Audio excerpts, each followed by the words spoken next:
السلام علیکم ناظرین، ویلکم ٹو دا ہیلتھ شو. میں ہوں آپ کا ہوسٹ ڈاکٹر اکرام. ناظرین، سب سے پہلے تو میری تمام تر ٹیم کی جانب سے اور ہیلتھ ٹی وی کی جانب سے آپ تمام تر خواتین و حضرات کو دلی عید مبارک. ناظرین، عید الاضحیٰ کا موقع ہو اور گوشت کا تذکرہ نہ کیا جائے ایسا تو ہو نہیں سکتا.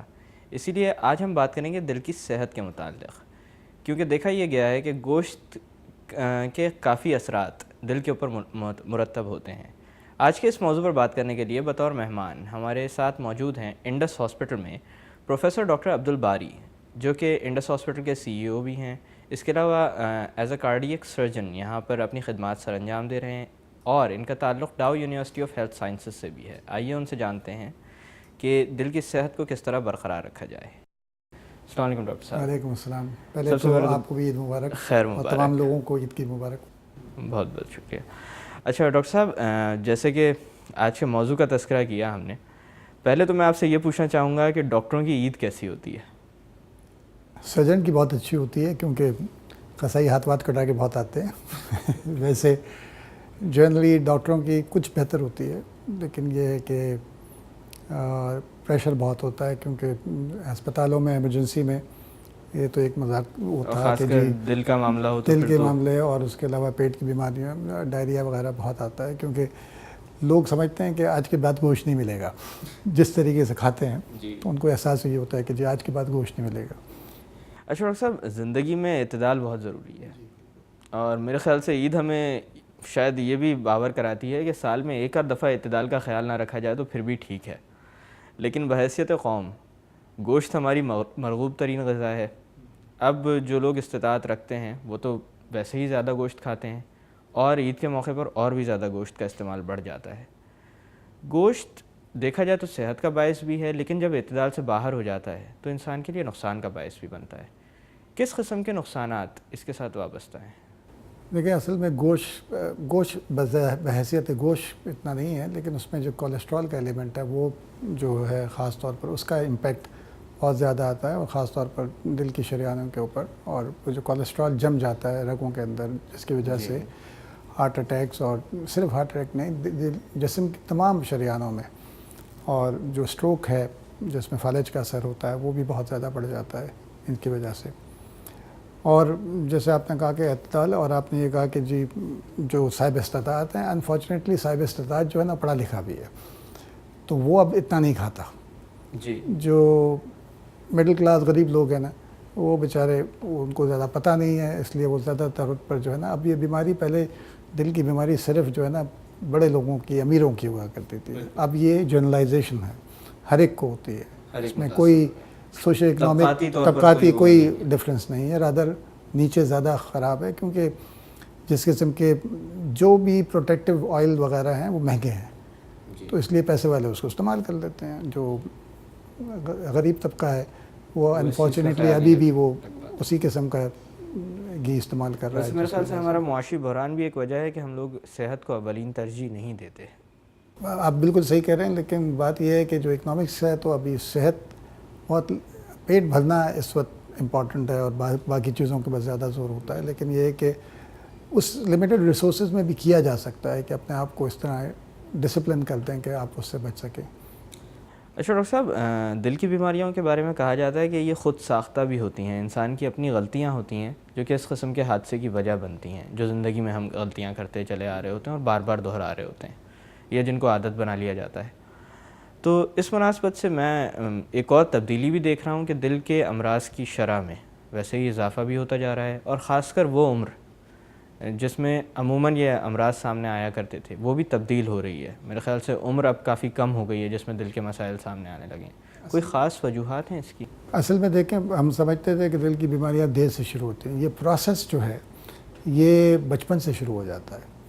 اور خاص طور پر دیکھیں، دل کی بیماریوں کے لیے صرف گوشت کو مورد الزام نہ ٹھہرائیں اکیلا. اس میں آپ کو خاندانی موسی، دوسرا سگریٹ کا استعمال جو کہ بہت زیادہ ایک میجر رسک فیکٹر ہے، اس کے علاوہ ڈائبٹیز ایک میجر رسک فیکٹر ہے. اور ہمارے معاشرے کے اندر میں نے ایسے بہت سارے مریض دیکھے ہیں جن میں یہ میجر رسک فیکٹرز نہیں ہیں لیکن ان کو دل کی بیماریاں ہیں. تو اب ایک نون فیکٹ آ رہا ہے کہ سٹریس ایک بہت بڑا ایلیمنٹ آ رہا ہے جو کہ ایک میجر رسک فیکٹر بن رہا ہے. تو دیکھیں ہم اپنی مورس کو تبدیل نہیں کرتے, اب جینیٹکس کو چینج نہیں کر سکتے, لیکن جن کو بیماری ایسی ہوں تو شروع سے جو عادت جو ہے نا کھانے کی, انفارچونیٹلی اب یہ ہوتا ہے کہ آپ گھروں پہ لوگ جو ہے نا جب سے وہ آ گیا ہے فری ڈیلیوری, تو پیزا ہٹ اور یہ ساری چیزیں, پیزاز اور برگرز اور یہ سب چیزیں پہنچ جاتی ہیں جو کہ جنک فوڈ ہے, اور جس میں بہت ساری چیزیں ایسی ہیں جو دل کے امراض کو زیادہ افیکٹ کرتی ہیں.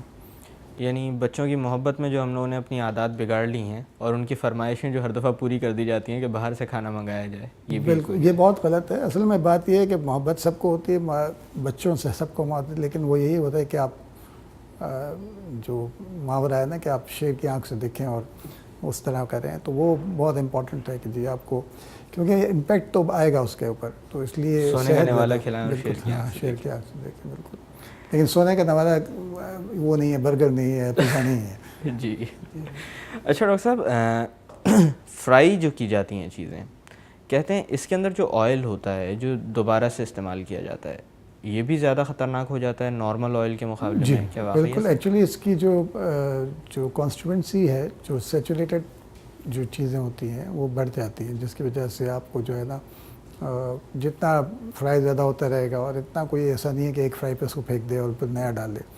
جی, تو انفارچونیٹلی وہ چیزیں ہیں جس کے امپیکٹ ہارٹ کے اوپر آتا ہے. یعنی اگر آپ نے بد احتیاطی کرنی بھی ہو تو بہتر یہ کہ گھر کے اندر کی جائے تاکہ آپ کو پتہ ہو کہ چیزیں صحیح طور پر استعمال کی جا رہی ہیں, نہ کہ بازار سے کی جائے تاکہ اور زیادہ نقصان کا باعث بنے. بالکل. اچھا ڈاکٹر صاحب, دل کی صحت کی اگر بات کی جائے تو اس میں واک وغیرہ کو بھی, فزیکل ایکٹیویٹی کو بھی بہت زیادہ امپورٹنس دی جاتی ہے, اور میرے خیال سے غذا کے ساتھ بھی اس کا بہت گہرا تعلق ہے. آپ جو غذا استعمال کرتے ہیں آپ اس کو برن آؤٹ کر رہے ہوتے ہیں جب آپ فزیکلی ایکٹیو ہوتے ہیں. ایک کانسیپٹ یہ بھی پایا جاتا ہے لوگوں میں کہ ایکسرسائز کا جب بھی نام لیا جائے تو ایک بہت بڑا جم ہو جس کے اندر مشینیں بھری ہوئی ہوں. اگر آپ نے اپنے دل کو صحت مند رکھنا ہے تو کس قسم کی ایکسرسائز اپنانی چاہیے اور کتنی کنسسٹنسی کے ساتھ؟ دیکھیں ایگریسو جو برسک واک ہوتی ہے وہ سب سے بہترین ایکسرسائز ہے, جس میں نہ آپ کا پیسہ لگتا ہے, نہ آپ کو وہ سیٹنگ چاہیے, آپ ہر جگہ کر سکتے ہیں, دنیا میں کہیں ہو آپ واک کر سکتے ہیں. ٹھیک ہے, وہ سب سے بہتر ہوتی ہے, اور at least 5 days a week minimum, اور آپ کو اباؤٹ 45 minutes a day یہ ضروری ہے, اور اس میں کوئی خرچ ہوتا نہیں ہے. کیونکہ میں نے جن لوگوں نے یہ آپ دیکھیں گے نا, جس نے یہ جو ایکسرسائز مشین گھر پہ لی ہوئی ہے نا, 2-4 دن اس کے بعد وہ جو کپڑے ٹانگنے کے لیے آتی ہے, تولیہ لٹکایا جاتا ہے اس کے اوپر, وہ اسی کے لیے کام آتی ہے. اچھا ڈاکٹر صاحب, جیسے کہ دل کی صحت کی بات ہو رہی ہے, تو وہ مریض جو کہ ان بیماریوں کا شکار ہو چکے ہوتے ہیں, ان کو بھی ان اقدامات پر غور کرنا چاہیے کہ وہ اپنی واک کو جاری رکھیں یا مسلسل مستقل طور پر اس کو کرتے رہیں. ان کے لیے یہ بہتر ہوتے ہیں یا اس چیز کو اوائڈ کرنا چاہیے؟ ایک چیز ہوتی ہے پرائمری پریونشن. پرائمری پریونشن وہ ہوتی ہے کہ جب آپ کو جو ہے نا کوئی دل کی بیماری نہ ہوئی اور اس کی احتیاطی تدابیر آپ شروع کر لیتے ہیں. اور ایک ہوتی ہے سیکنڈری پریونشن, وہ بہت ضروری ہوتی ہے, کیونکہ ایک دفعہ بیماری ہو گئی نا, دل کی بیماری جو ہے نا, ابھی تک میڈیکل اس میں دل کی بیماری کا علاج نہیں ہے. ہم اس کو علاج نہیں کہتے, ہم اس کو کنٹرول کر لیتے ہیں. اب وہ کنٹرول میں پریونشن کا جو اتنا امپیکٹ ہے وہ بہت امپورٹنٹ ہے. اگر سیکنڈری پریونشن نہیں کی, واک نہیں کیا, تو وہ سب کچھ ضائع ہو جاتا ہے. مطلب میں بائی پاس کر دوں اور وہ پھر نہاری پائے کھا کے آ جائے میرے پاس, اصولاً 10-15 سال بعد واپس آنا چاہیے, لوگ 2-2 سال میں واپس آ جاتے ہیں دوبارہ ریکرنس کے ساتھ. جی, تو وہ بڑا امپورٹنٹ ہے کہ یہ مرض کو جڑ سے ختم نہیں کرتے ہم لوگ, ہم اس کا آلٹرنیٹیو بائی پاس کر دیتے ہیں, کہ جو بلاک ہے اس کو بائی پاس کر دیا. اس کو لانگ ٹرم کرنے کے لیے وہ مریض کے اپنے ہاتھ میں, وہ میرے پاس 2 سال بعد آنا چاہتا ہے یا 10 سال بعد آنا چاہتا ہے یا 15 سال بعد آنا چاہتا ہے, تو وہ اس کے اوپر یعنی احتیاط اس علاج کے باوجود علاج چلتی رہنی چاہیے. بالکل. ڈاکٹر صاحب میں تھوڑی دیر کے لیے باتوں کا سلسلہ روکتے ہیں. ناظرین, وقت ہو ایک چھوٹی سی کمرشل بریک کا. بریک سے واپس آ کر دل کی صحت کے متعلق مزید بات کی جائے گی. Keep watching the health show.